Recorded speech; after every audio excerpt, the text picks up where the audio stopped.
hươu cao cổ chứ. Đây là con hươu cao cổ mà. Hươu cao cổ. Ê chưa? Mày có gì tao chi? Mày nhìn tao làm chi?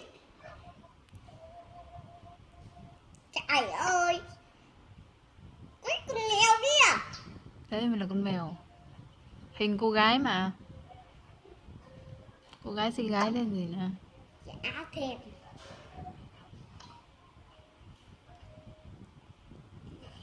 Lát thêm con nha.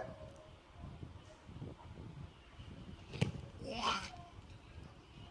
Lát thêm con này con thêm lại kìa. Không. Con đang khiêu khích. Không thèm con nhỉ. Chả thèm. Chả thêm á. Chả thích. Con gái mà lại thương muốn Ôi trai. ơi, cái con Apple kia, chúng bị tắt đập bị phát cái Apple bắn đi đâu đi trời. Cái con Apple kia, cái con cười à. Con này là con gì đây là?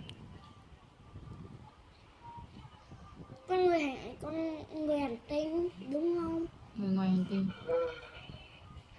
Ôi giời.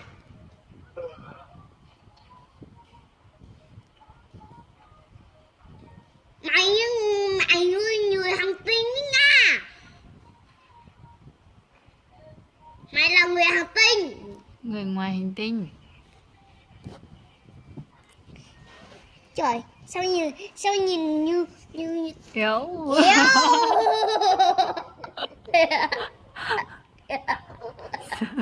Đạt không sợ à?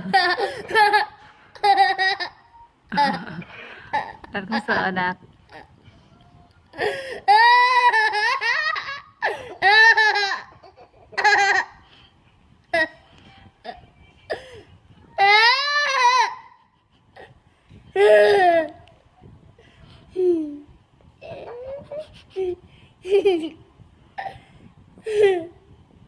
Bố ơi, con không giỡn đâu nha. Hả? Con không dám giỡn đâu. Trời ơi, mặt bố như trắng trắng đó. Trắng lắm á. Vâng. Thế là được chưa? Lúc này bố mặt như cái kiểu chi ạ. Được kiểu chi á? Vâng. Thế này á?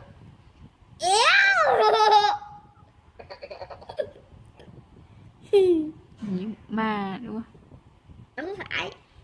Nhìn như cái đầu ngang ngang.